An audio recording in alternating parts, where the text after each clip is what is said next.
Bonjour et bienvenue sur un nouvel épisode de mon podcast créatif. Moi c'est Audrey et ceci est un podcast où je partage principalement mes créations de tricot. J'espère que vous allez bien, merci beaucoup de me rejoindre pour ce nouvel épisode.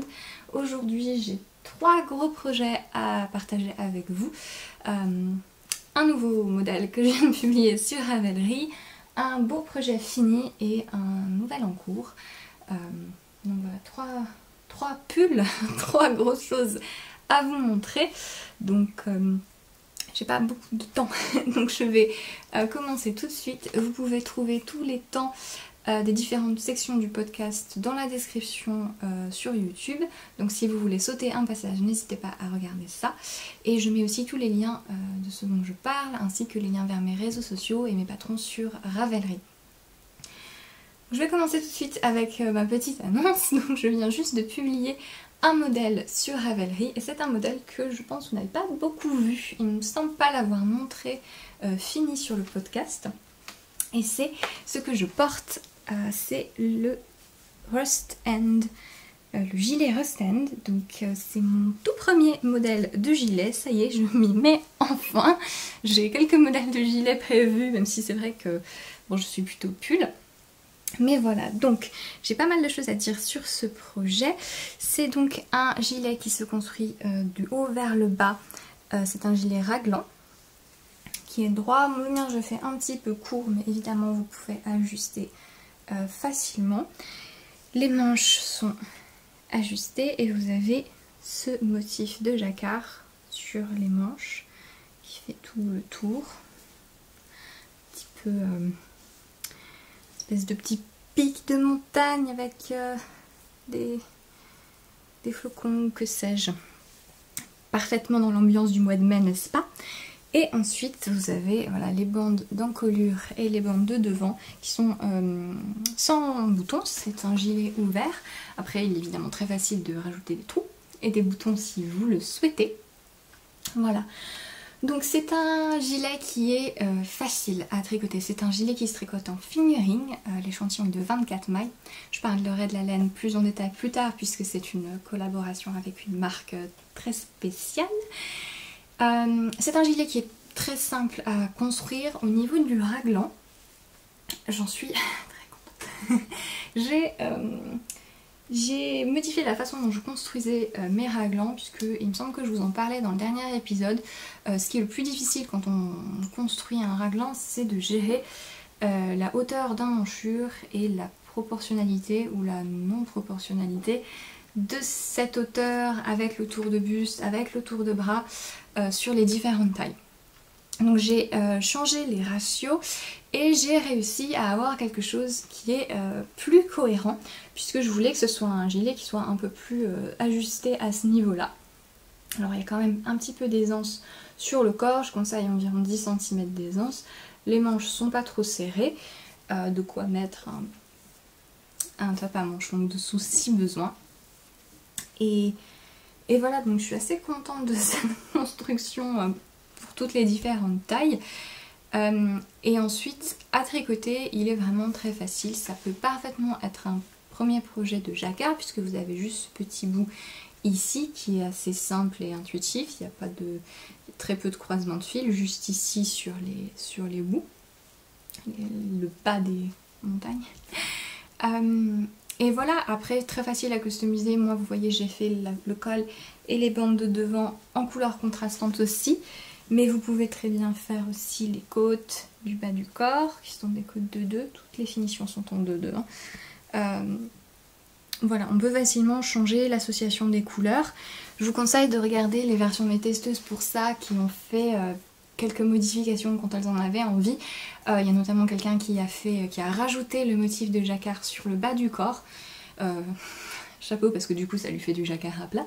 Mais elle s'en est très bien sortie et c'est assez sympa.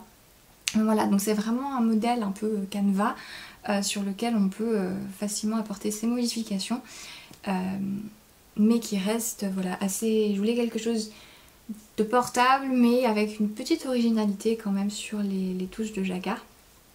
Voilà. Que dire sur la construction?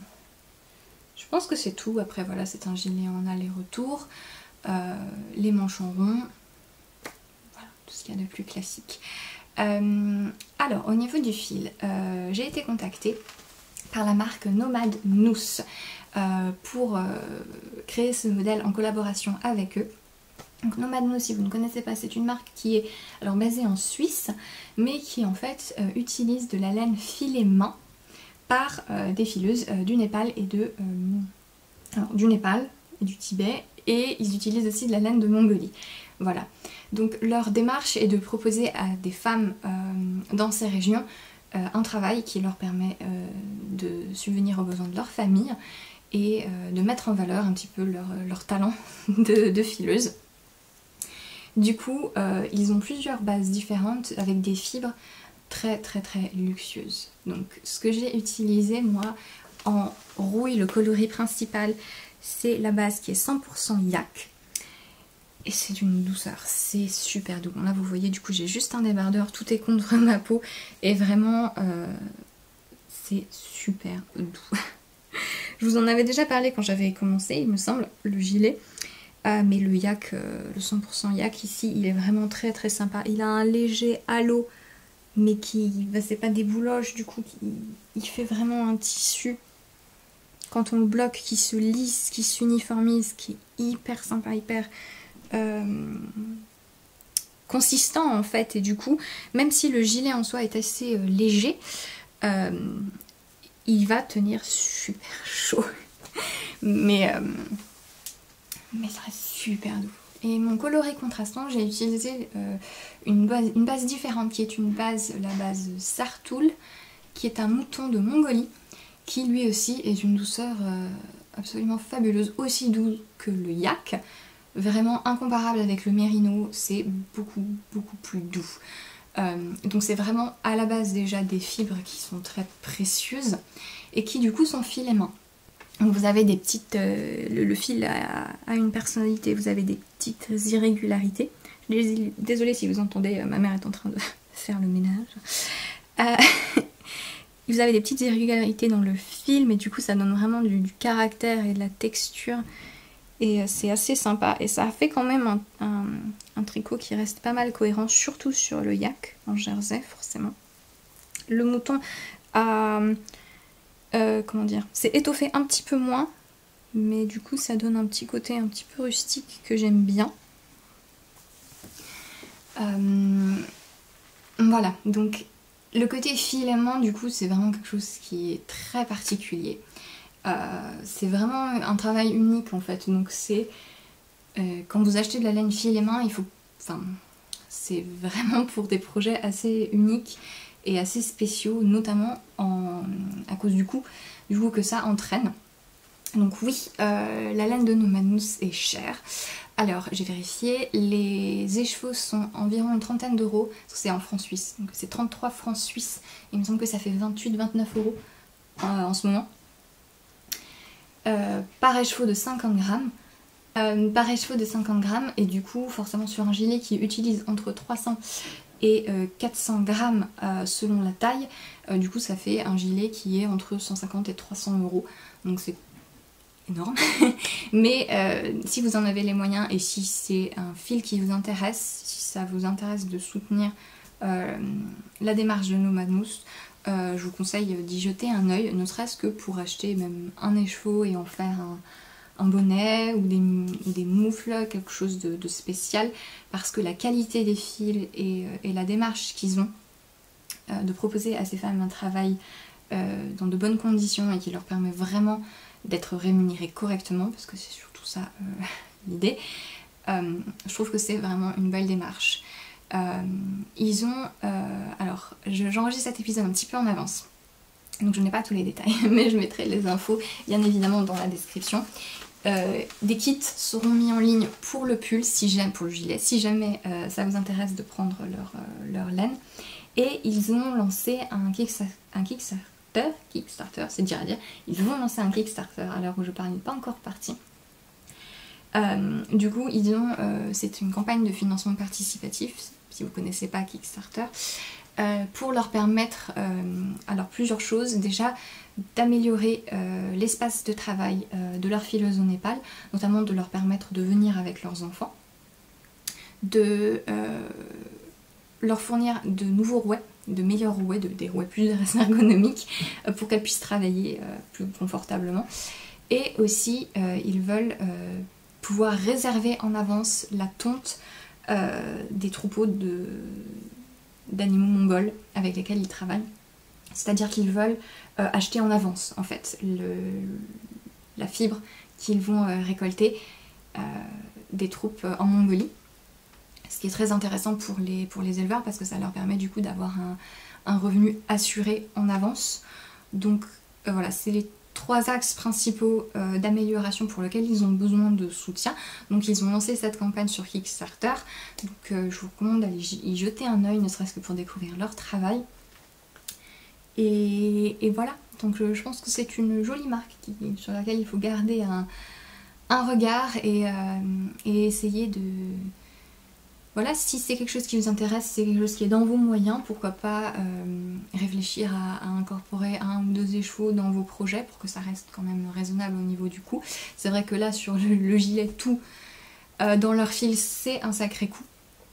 Mais je voulais quand même vous donner des alternatives puisque c'est un gilet en fingering. C'est super facile d'avoir des autres solutions. Si jamais vous ne pouvez pas vous permettre d'acheter les écheveaux de Nomadnous, ce qui est tout à fait normal, c'est mon cas. Si je ne les avais pas reçus gratuitement, je pense que peut-être que je pourrais en acheter un pour faire... C'est quelque chose qui peut être intéressant. Juste prendre une couleur ou la base en yak pour faire le coloris contrastant, puisque vous avez besoin soit de 25, soit de 50 grammes en fonction de votre taille pour le contraste. Donc ça peut être une idée, et garder une laine plus abordable pour le reste du gilet. Voilà, si vous voulez découvrir leur travail avec ce modèle, c'est une idée. Et sinon, si le modèle vous intéresse, bien sûr, il y a une infinité de possibilités de fils. Vous pouvez voir sur Ravelry les projets de mes testeuses qui ont utilisé bien, forcément des laines teintes à la main plus classiques, le mérino, tout ça. Vous avez aussi pas mal de teinturières qui ont des bases en yak. Si jamais vous voulez tester le yak, c'est une bonne occasion. Et voilà, ça fonctionne vraiment avec tout type de laine fingering qui ont un rendu que vous aimez en jacquard. Voilà. Moi je voulais vous conseiller en particulier 2 alternatives, à part du coup les laines de Nomadnous. 2 fils qui je pense sont de très très bons candidats pour ce modèle. Le premier c'est celui-ci que je vous avais montré quand je l'avais reçu, parce que je prévois de faire un modèle avec aussi. C'est la laine Rosarios 4, donc qui est une marque, alors cette qualité là en particulier, Camoule, est vendue sur le site de Retrosaria, donc la boutique de Rosa Pomar au Portugal. Et donc là c'est un mélange de laine fine et de 80% de laine fine et de 20% de bébé chameau. Et du coup avec le chameau vous avez un petit peu ce côté vraiment cocon comme le yak. Et c'est d'une douceur incroyable. Le fil est très très beau, très intéressant. Ils ont plein de couleurs différentes. Et là du coup niveau prix on s'y retrouve très bien puisque c'est 5,30 € la pelote de 50 grammes. Donc voilà, c'est pas mal du tout. Et il y a pas mal de couleurs comme je vous dis, donc je pense que des associations seraient très sympas. Et vous aurez vraiment ce côté doudou, parce que cette laine avec le bébé chameau est... Alors c'est évidemment moins doux et moins luxueux que le 100% yak, mais ça reste quand même hyper agréable. Et une autre laine dont je voulais vous parler, vous avez les fils de BC Garn par exemple, qui sont très intéressants, et en particulier la BioBalance, donc qui est le mélange 55% laine bio et 45% coton bio. Donc ça pourrait vous faire une version un peu plus légère pour la mi-saison ou l'été, le soir s'il fait plus frais. Si un jour l'été arrive, n'est-ce pas? Et du coup, c'est une laine qui est douce, c'est une laine qui a un aspect naturel et enfin, qui est très sympa au toucher malgré le haut pourcentage de coton. Elle reste quand même bien laineuse, mais pour le jacquard ça peut être une bonne idée. Donc voilà, si vous vous demandez, alors j'ai pas dit les coloris, ici le coloris c'est pas marqué il me semble, hein. Sur les pelotes de Rosaria c'est un peu compliqué. Bon bref, il me semble que c'est 15 ou quelque chose comme ça. J'écrirai le coloris si jamais ce rouge vous intéresse. et ici c'est BL010. Donc les laines de Bessegar, vous avez aussi la Bio Shetland qui est une laine fingering aussi qui est parfaite pour le jacquard, donc encore une fois un bon candidat, mais je voulais plutôt vous montrer celle-ci puisque avec le pourcentage de coton ça vous ferait un gilet plus printemps-été, donc parfait pour maintenant du coup. Et voilà, c'est les deux petites idées que je voulais vous montrer si jamais le modèle vous intéresse et que vous avez besoin de conseils de laine. Évidemment, bien sûr, n'hésitez jamais à me contacter pour me demander ce que je pense de tel ou tel fil, est-ce que ça irait bien avec le modèle ou pas. C'est toujours très intéressant de voir différentes options, différents aspects, parce que du coup forcément ça rend pas du tout pareil selon la tenue du fil. Mais voilà, je pense que j'ai tout dit sur le modèle. Il y a un petit code promo pour la sortie du modèle, évidemment, c'est le code... Qu'est-ce que j'ai pas encore décidé. Ce sera sans doute Rust End, qui vous donnera moins 15% sur le modèle jusqu'à dimanche. Et donc voilà, je mets le lien vers le modèle, j'essaie de vous montrer un petit peu là. C'est une coupe droite, voilà. Après, évidemment, on peut l'ajuster très facilement sur le côté. Voilà, avec un petit peu d'aisance. Si jamais je voudrais le fermer, voilà. Quand même pas mal d'aisance. Ça peut être très sympa juste de le fermer en haut aussi. Pourquoi pas. Le col est rond. À l'arrière, il est un petit peu plus haut, évidemment. Et voilà. Donc j'espère qu'il vous plaît. C'est vrai que je ne vous l'avais pas montré. Il me semble que je vous avais montré le début quand j'étais sur le haut du corps. Mais du coup vous n'aviez pas vu le petit modèle de jacquard. Mais voilà, moi je l'aime beaucoup, je le trouve assez original et en même temps très sympa à porter. Là vous voyez j'ai juste un jean avec un débardeur noir dessous. Sur des robes aussi il peut être sympa. Mais voilà, mes testeurs ont fait plein d'associations de couleurs ultra intéressantes, donc je vous recommande d'aller jeter un oeil à leur projet si ça vous intéresse. Et le lien vers le modèle est dans la description. Et voilà, je pense que j'ai tout dit cette fois, pour de bon. Donc, ouais. Je vais passer à mon projet suivant, qui est un autre projet fini, qui est un pull. Et pour ça, il va falloir que je me transforme. Donc je vais, par la magie du montage, changer de tenue. Quelque chose qui peut-être n'est pas très évident juste quand on le porte, c'est le drapé de cette base. Très beau. Ça me fait penser que ce serait très intéressant pour un col ou un petit châle aussi. Bref, ce sont vraiment de très beaux fils. Voilà, mais on a fini avec ce projet et j'ai fini mon pull longan, donc qui est un modèle de Marie-Amélie Designs. Donc c'est un modèle en jacquard qu'elle a sorti il n'y a pas si longtemps que ça et sur lequel j'ai craqué et que j'avais vraiment très envie de tricoter en tant que projet perso.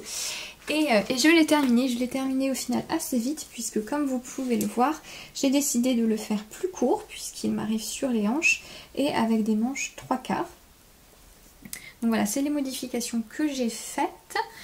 Parce que en fait je me suis rendu compte que, alors mon échantillon, parce que j'avais pas fait d'échantillon évidemment, mon échantillon est un peu trop grand par rapport au modèle qui demandait un échantillon de 26, je suis à 24 mailles et demi. Ah oui, je vois souvent qu'on me demande paniquer comment je fais pour avoir des demi-mailles dans mes échantillons. Bah en fait c'est juste que si vos 10 cm tombent entre les deux V, là vous voyez, là vous avez une ligne de V, si vos 10 cm tombent entre, bah ça fait une demi-maille, tout simplement. Et c'est important, parce que sur une circonférence totale de pull, ça peut changer pas mal de choses. Donc enfin voilà, si vous n'avez pas l'échantillon exact, c'est surtout à une demi-maille près, c'est pas dramatique, mais il faut le savoir. Pour le cas de ce pull, bon, la flemme, je n'avais pas fait d'échantillon. Donc je suis à 24,5 au lieu de 26, donc il est un peu plus grand que ce qu'il ne devrait être. Par contre, je pense que j'aurais pas aimé le faire plus serré. avec cette laine. Je trouve que le tissu que j'ai là est très sympa, très fluide. Et du coup il est un peu plus grand que ce qu'il est censé être. J'ai fait la taille 2. Voilà, moi je fais un tour de poitrine de 88. Donc, vous voyez, j'ai un peu plus d'aisance que normalement. Et surtout au niveau du col, il est assez grand. Il est plus ouvert que ce dont j'ai l'habitude. Mais du coup ça tout va très bien ensemble puisque il est il a un poil plus d'aisance, le col est plus ouvert et du coup c'est un look qui je pense fonctionne mieux avec un pull un peu cropped et des manches 3/4. Donc tout va bien ensemble en fait dans mes changements. Du coup j'ai utilisé beaucoup moins de laine que prévu, il me semble qu'il me reste 2-3 pelotes de la couleur principale et un tiers de la couleur contrastante, mais ça c'est normal. Mais j'ai vraiment beaucoup aimé la laine. C'est la Rauma Finul PT2. Donc c'est de la laine 100% norvégienne qui est parfaite pour le jacquard. Vous voyez que du coup les mailles se sont super bien mises. C'est vraiment parfait. Et je suis vraiment contente de mon choix de couleur. Comme je vous avais dit quand j'avais décidé de faire le pull.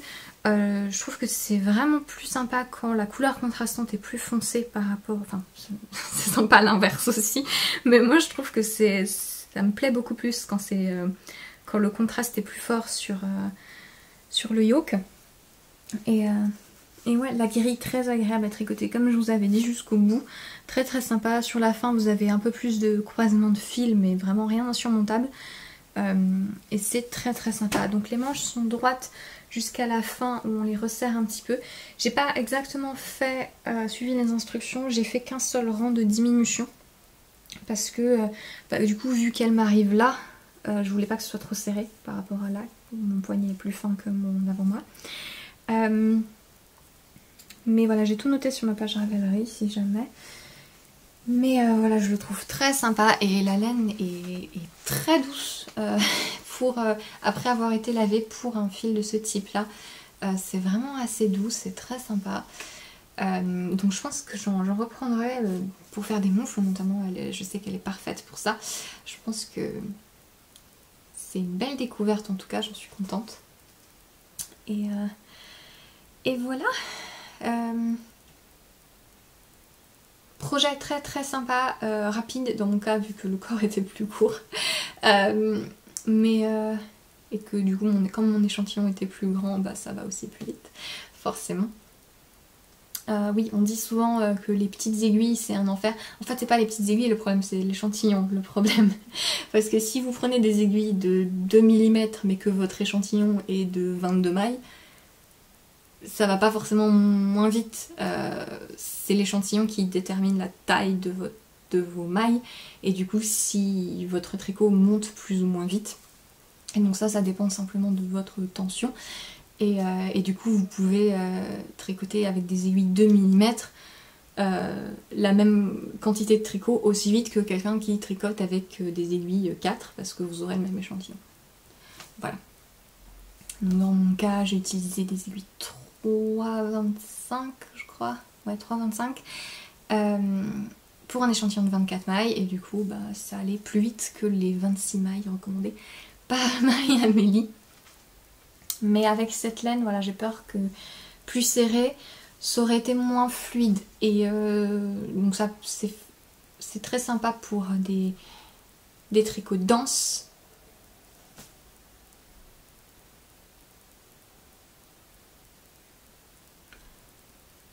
Mais je crois que la maison a décidé que je ne ferai pas de podcast correct cette fois-ci. Je sais pas ce qu'elle a, c'est ma chienne qui est très énervée. Parce que, alors j'avais pas envie d'en parler, mais je pense qu'il va falloir. Mon autre chien, nous avons 2 chiens, 2 bulldogs français, et le premier, le plus âgé, vient juste de partir pour une opération. Je ne sais pas ce qui va se passer, je ne sais pas si ça va ou pas, mais ça perturbe vraiment la deuxième, forcément, qui a très bien compris que quelque chose n'allait pas. Voilà. D'où la rapidité de ce podcast, vous aurez compris. mais en même temps ça me permet de penser à autre chose. Donc voilà. Que dire de plus sur ce pull? Bah rien. Du coup, j'ai beaucoup aimé le tricoter, c'est allé assez rapidement comme je vous l'ai dit. Et voilà, j'en suis très contente. Comme je vous l'ai dit, au niveau du col, c'est plus lâche que ce que j'ai l'habitude. Je sais pas comment je pourrais... C'est dû à mon échantillon, hein, principalement. Je sais pas comment j'aurais pu rallonger ça. Je sais pas. Mais en tout cas, je l'aime bien comme ça, parce que du coup, ça... Voilà, comme je vous dis, ça va bien avec la forme générale, et ça me permet de le porter avec des robes aussi, par exemple. Ouais. Donc je vais passer à mon dernier projet, qui est un nouvel en cours que vous n'avez jamais vu. C'est un nouveau modèle que je viens de commencer à tricoter. Nessie, tout va bien. La pauvre. La pauvre moi aussi, hein, parce que... Bref, un nouvel en cours qui est un nouveau modèle de pull que je tricote en collaboration avec Jardin de Laine. Donc Jardin de Laine, qui est une teinturière qui teint avec des plantes. C'est de la teinture naturelle, donc c'est hyper sympa. Et elle m'a contactée il y a quelques mois pour me proposer de créer un modèle avec ses fils. Et moi qui aime beaucoup et de plus en plus la teinture naturelle, forcément j'ai accepté. Et donc son univers est très... la teinture naturelle, son univers est très doux pour cette marque-là, puisque en fait c'est la même teinturière que Artemis Yarn, que vous connaissez peut-être. Mais pour Jardin de Laine, l'univers est doux, fleuri, vraiment très nature. Et du coup, j'ai pensé à un motif de dentelle qui est dans un des nombreux dictionnaires de tricot avec plein de points. Alors j'entends souvent, enfin les gens...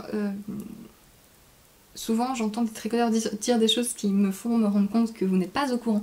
Mais il y a plein de tricots, de dictionnaires de tricot, avec énormément de points référencés dedans, des points qui pour la plupart sont vieux de centaines d'années.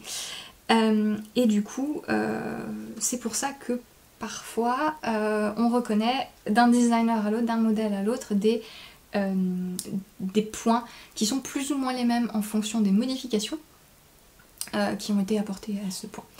Voilà, parfois on modifie beaucoup, parfois on modifie pas, ça dépend.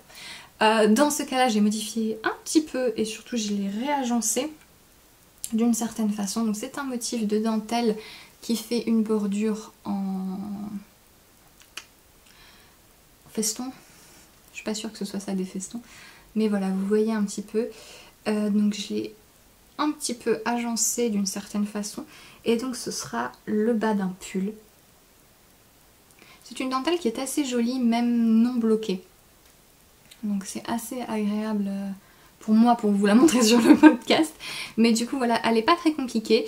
C'est des jetés, des mailles torse, des diminutions assez simples. Elle est beaucoup plus simple à faire en rond parce que du coup j'ai dû réécrire les instructions pour qu'elle soit faite en rond. Et qu'elle fonctionne dans l'ensemble du pull. Donc en fait ça arrive assez souvent que quand je prends surtout sur la dentelle, je pars d'un motif qui est vieux, établi ou quoi que ce soit, et en fait les explications sont parfaitement obscures et très étranges et avec des points très bizarres. Et je suis assez contente parce que j'arrive de mieux en mieux à visualiser la dentelle et à me rendre compte que un point qui est curieux en fait a le même résultat qu'un autre type de diminution plus simple en quelque sorte. Et du coup j'arrive à modifier les instructions pour que ce soit plus agréable, je pense, à tricoter. En tout cas c'est plus agréable pour moi, donc j'espère que ce le sera aussi pour vous. Mais voilà, ce sera un pull à épaules tombantes, avec un petit peu d'aisance. Donc là vous voyez, j'ai fini la bordure en dentelle. Et j'ai commencé le corps et je fais des diminutions pour que ce sera une forme un petit peu évasée. Un petit peu. Voilà, et donc là je suis sur une bonne mère de jersey. Puisque j'utilise sa base classique sock, donc qui est une laine à chaussettes 75-25 il me semble, mérino nylon, qui est assez fine, mais qui a un très beau retors et une très belle définition de points. Mais du coup voilà, j'utilise un échantillon qui est assez dense, donc je pense que ça va me prendre un certain temps pour faire le corps. Mais le résultat, je pense, aura un drapé très très sympa. Et je fais des diminutions sur les côtés. Voilà. J'ai prévu ensuite une petite bidouille sur les poignées de manche aussi. Et un collant. Voilà, donc c'est le projet, mon nouveau modèle en cours en ce moment. Ce sera le pull Katie Shoe. Je sais pas comment on est censé le prononcer, c'est la traduction anglaise pour cachou, puisque j'ai demandé du coup, et cette lana était teinte au cachou, et du coup j'avais envie d'un nom qui restait bien dans l'esprit nature et matière pour ce pull, et je trouve que c'était mignon. Et il me semble qu'en anglais ça se prononce Katie Shoe. J'essaye à chaque fois de lire les signes phonétiques, mais c'est pas évident. J'ai déjà appris pas mal depuis mes études en linguistique, mais voilà, en tout cas je trouve que ça va vraiment bien la couleur avec ce motif de dentelle. Et comme vous voyez en fait que j'ai agencé d'une certaine façon, du coup ça fait une espèce de truc un peu architectural. Mais genre jardin botanique, des choses comme ça. J'espère vraiment que vous n'entendez pas aboyer, je vais aller la gronder de ce pas. Parce qu'elle stresse tout le monde, y compris les chats sans doute. Mais voilà. Je pense que je vous ai tout montré pour cet épisode. Je suis un peu désolée du chaos ambiant, mais voilà. C'est comme ça, c'est la vie. Je vous dis à bientôt puisque je tournerai un épisode à la fin du mois. Voilà. Est-ce que j'aurai des petites annonces à faire encore? J'espère que l'épisode vous a plu. Et merci beaucoup de l'avoir regardé. Et je vous dis à la prochaine. Salut! T'es fière de toi?